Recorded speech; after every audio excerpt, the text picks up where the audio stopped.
Hello दोस्तों, मैं आपकी फ्रेंड नलिनी।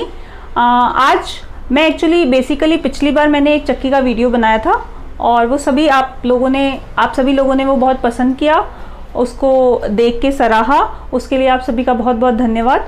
और सभी को काफ़ी लोगों को ये इच्छा हुई जानने की और चक्की के बारे में, तो मुझे बहुत सारे उसमें कमेंट्स मिले हैं, उसमें बहुत सारे प्रश्न हैं जिनके आप सभी को जवाब चाहिए। मैंने वैसे रिप्लाई किए हैं, लेकिन मैं चाहती थी कि आपको डिटेल में उनका आंसर बताऊं, तो मैंने आज वही क्वेश्चंस आपके लिख के रखे हैं। तो मैं एक एक करके आज आपकी क्वेरीज को सॉल्व करने की कोशिश करूंगी। मुझे उम्मीद है कि आपके काफ़ी सारे जो सवाल आपके मन में होंगे चक्की को लेके, और भी जो कि पिछले वीडियो में आंसर नहीं हो पाए थे, वो सभी मैं इस वीडियो में बता दूंगी। तो आप वीडियो को अंत तक देखें, आपकी कोई ना कोई क्वेरी का आपको सॉल्यूशन ज़रूर मिलेगा। तो सबसे पहली बात कि बहुत से लोगों ने पूछा है कि इसकी प्राइस क्या है जो चक्की आपने खरीदी है। तो देखिए, ये मैंने ज्योति की आटा चक्की ली है और ये हाईएस्ट जो वर्जन आता है उससे एक मॉडल नीचे है, और ये मैंने 18,000 की खरीदी है। लेकिन बाज़ार में आपको 14,000 से लेके 22,000 तक की रेंज की अलग अलग अच्छी कंपनीज की चक्कियाँ आपको मिल जाएंगी, और सभी में मोर और लेस एक ही जैसी होती हैं, कुछ थोड़ा बहुत डिफरेंस होता है। तो उसमें मैंने आपको बताया था कि आप सबसे पहली बात कि आपको ये देखना है कि उसकी जो मोटर है वो ISI मार्क की है और उस पर वारंटी आनी चाहिए, ISI मार्क की है या नहीं। तो आप लोगों ने पूछा था कि मोटर पे वारंटी कितनी आती है। तो मोटर पे 5 साल की वारंटी तो आती ही आती है, अच्छी जो भी ब्रांडेड कंपनीज हैं, और ISI मार्क की मोटर हो, ये आप जरूर देख लीजिए। देखिए, अगला सवाल है, ये बहुत लोगों की क्वेरी है कि आटा चक्की से बिजली के बिल पर कितना असर पड़ता है। तो बहुत लोगों ने पूछा है कि भाई आपने आटा चक्की तो खरीद ली, लेकिन बिल हमारा एकदम से बहुत बढ़ जाए। तो देखिए, ऐसा बिल्कुल नहीं है। इसमें क्या है कि 1 HP की मोटर लगी होती है।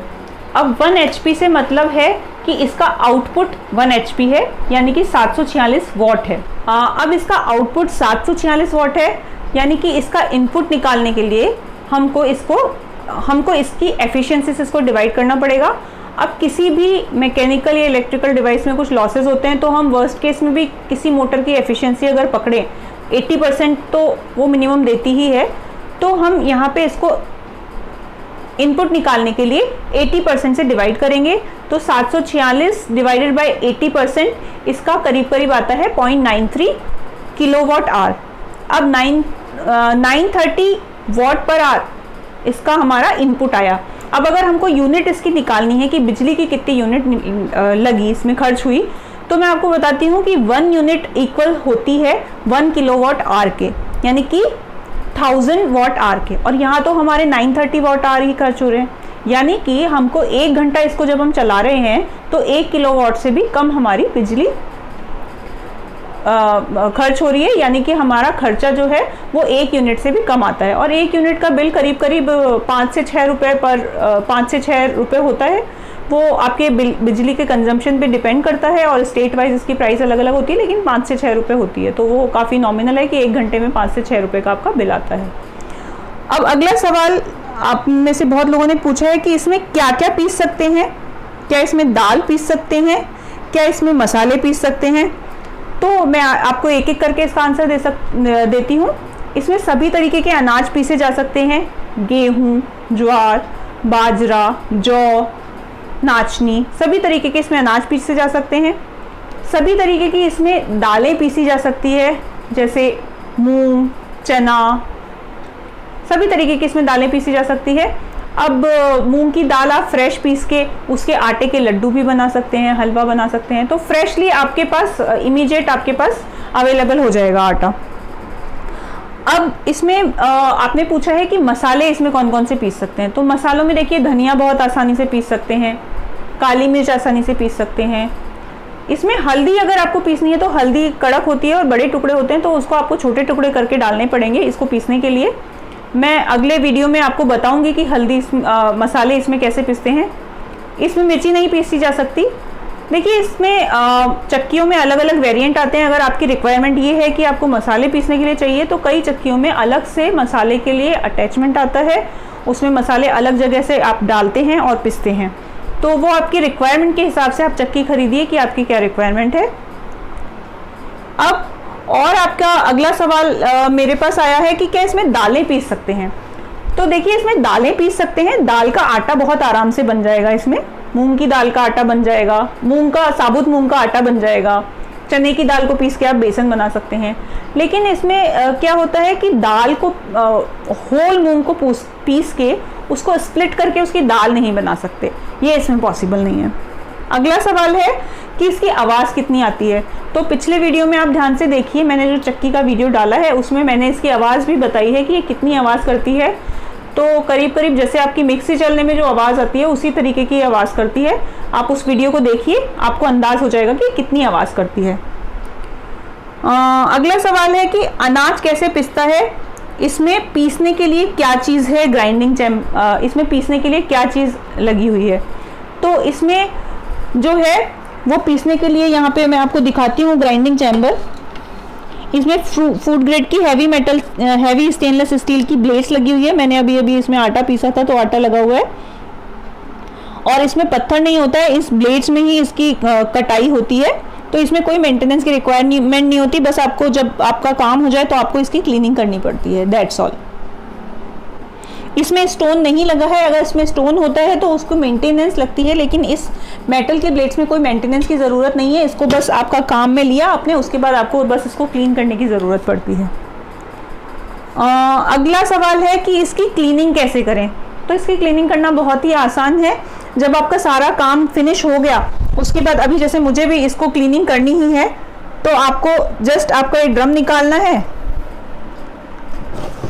ड्रम निकालने के बाद आपको एक तो ड्रम की क्लीनिंग करनी है, और यहाँ पे देखिए आपका जितनी अच्छी चक्की की फिनिशिंग होगी, जैसे यहाँ पे मेरे स्टील का बेस है और यहाँ पे अच्छे से फिनिशिंग हो रखी है, तो इजीली आपका कपड़े से वाइप करते ही ये साफ हो जाएगा।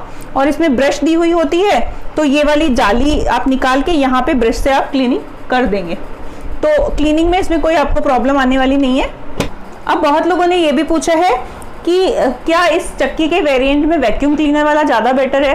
वैक्यूम क्लीनर जो है ना आपका, वो अलग से कुछ नहीं होता है, वो मोटर को ही अटैच होता है, और जब आप उससे यूज़ करते हैं तो वो आटा जो होता है वो पाइप आपको अटैच करना पड़ता है, और वो आटा जाके उसमें अटैच जो बैग होता है उसमें जाके इकट्ठा हो जाता है, और फिर आपको बैग को क्लीन करना पड़ता है। हाँ, बस ये ज़रूर है कि वो जो कोने में से आपको अगर सफाई करनी है तो वो थोड़ा सा जल्दी फास्ट क्लीनिंग हो जाएगी। तो आप दोनों ही तरीके से दोनों ही मॉडल ले सकते हैं, विदाउट वैक्यूम क्लीनर और वैक्यूम क्लीनर। वो चॉइस आपके ऊपर है, आपके बजट के ऊपर भी है। अगला सवाल, बहुत से लोग जानना चाहते हैं कि क्या इसमें मैदा और सूजी बन सकती है। तो देखिए, मैदा जो होता है वो होता है रिफाइंड फ्लोर, वो डायरेक्टली गेहूं को पीस के नहीं बनाया जाता। गेहूं का जो खोल होता है उसके अंदर का पार्ट होता है जिसको एंडोस्पर्म कहा जाता है, और वो कुछ प्रोसेस से उसको अलग किया जाता है, और उसके बाद वो अंदर का जो एंडोस्पर्म होता है उसको पीस के मैदा और सूजी बनाई जाती है। उसको मोटा पीस के सूजी बनाई जाती है और उसको बारीक पीस के मैदा बनाया जाता है। तो इसके अंदर, इस चक्की के अंदर आप गेहूं से उसका खोल अलग करके मैदा नहीं बना सकते हैं। और एक सवाल बहुत से लोगों ने पूछा है कि इसमें दलिया बना सकते हैं। तो जी हाँ, बिल्कुल, गेहूं का दलिया इसमें बहुत आसानी से बना सकते हैं। गेहूं को आप सबसे मैक्सिमम साइज़ की, आपकी जो जाली है, मेरे पास में 6 नंबर की जाली मैक्सिमम साइज़ की है, तो उसमें आप पीसिए, तो और उसके बाद में उसको छान लीजिए। तो मोटा वाला जो आपका बचेगा, मोटा वाला जो आपका ऊपर रह जाएगा वो आपका दलिया होगा, और छन के जो नीचे निकलेगा वो आपका मोटा आटा होगा। उसको आप सूजी की तरह भी इस्तेमाल कर सकते हैं मोटे आटे में। तो जो रेसिपीज़ आप सूजी से बना सकते हैं वो उस मोटे आटे से भी आप बना सकते हैं, और दलिया आपका अलग हो जाएगा, और घर का बना हुआ फ्रेश दलिया आपको इमीडिएट मिल जाएगा। और बहुत से लोगों ने सवाल पूछा है कि 5 किलो गेहूं पीसने में कितना समय लगता है। तो 5 किलो इसमें गेहूं पीसने में करीब 45 मिनट का टाइम लगता है। और आपके सवाल है कि इसमें मिनिमम और मैक्सिमम कितना अनाज या फिर दाल ग्राइंड कर सकते हैं। तो मिनिमम कैपेसिटी आप कितनी भी रख सकते हैं, पाव भर, आधा किलो, 1 किलो, जितनी भी आपको पीसनी है आप पीस सकते हैं, आपकी चॉइस है। मैक्सिमम जब आप निकालें तो ये देख लीजिए कि इसमें जो ये हॉपर है, इसमें जितनी जगह है अवेलेबल, उतना अनाज आप पीसेंगे तो उतनी ही कैपेसिटी इसके नीचे के ड्रम की होती है, उतनी ही कैपेसिटी का ये ड्रम होता है। तो आपको इतना ही अनाज एक बार में पीसना है जितना कि इस ड्रम की कैपेसिटी है। सपोज इसकी कैपेसिटी मेरे यहाँ पे करीब 4.5 किलो है, 4.5 से 5 किलो है, तो आप उतना ही अनाज एक बार में इसमें पीसिए। अदरवाइज जब ये ड्रम ओवरफ्लो हो जाएगा तो आटा बिखर सकता है। अब बहुत लोगों ने ये भी बोला है कि हमारे आटा फैल जाता है। तो आटा फैलने की क्या वजह होती है? देखिए यहाँ पे मैं आपको बताऊं कि इसमें एक तो इसमें जब चक्की चलती है तो इसमें जो होता है एयर पास करने के लिए, यहाँ पे वेंटिलेशन के लिए देखिए इसमें जाली दी हुई है। अब यहाँ पे जो ये सीलिंग है, ये जो चैम्बर है और ये ड्रम की सीलिंग है, ये यहाँ पे परफेक्ट होनी चाहिए। यहाँ पे ये जो ड्रम है, यहाँ पे प्लास्टिक की यहाँ पे जाली दी हुई है और ये परफेक्टली यहाँ पे सील होता है। उसकी वजह से यहाँ पे से हवा भी जाती रहती है और आटा आपका फैलता नहीं है। इसकी जगह यहाँ पे अगर कपड़ा होता है तो देखिए कपड़े में इतनी अच्छी सीलिंग कई बार नहीं आती है तो आपका आटा फैलता है। तो मुझे नहीं पता कि आप लोग किस मॉडल की बात कर रहे हैं, कभी कभी उसमें सीलिंग परफेक्ट नहीं होती, तो आप खरीदते टाइम ये भी देख लीजिए कि उसमें यहाँ पे सीलिंग परफेक्ट होनी चाहिए ताकि आपका आटा फैले ना।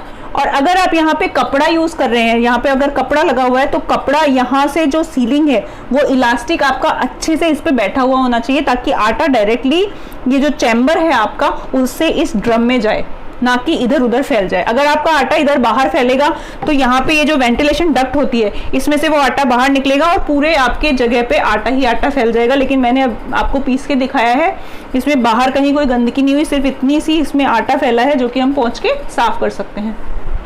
अब ये भी बहुत लोगों का सवाल है कि जो चक्की है उसमें पिसे हुए आपके घर के पिसे हुए आटे और रेडीमेड आटे में क्या अंतर आपने महसूस किया? तो देखिए मुझे तो बहुत ही अंतर घर के पिसे हुए आटे में महसूस हुआ कि बाहर के आटे की जो रोटियां बनाते हैं वो इतनी सॉफ्ट नहीं बनती जितनी हम घर में पीस के जो आटा यूज़ करते हैं उसकी रोटियां बहुत ही सॉफ्ट बनती हैं और काफ़ी देर तक वो नरम रहती हैं। और कभी कभी आपने देखा होगा कि आप आटा गूंद के रख देते हैं, पहले दिन गूंद के रख दिया, तो रेडीमेड आटा जैसे यूज़ कर चुकी हूँ मैं भी लॉकडाउन के टाइम में लास्ट ईयर, तो वो आटा एक दिन में ही रखे हुए काला पड़ जाता है, जबकि घर का पिसा हुआ जो आपका आटा होता है उसमें ये समस्या नहीं आती है।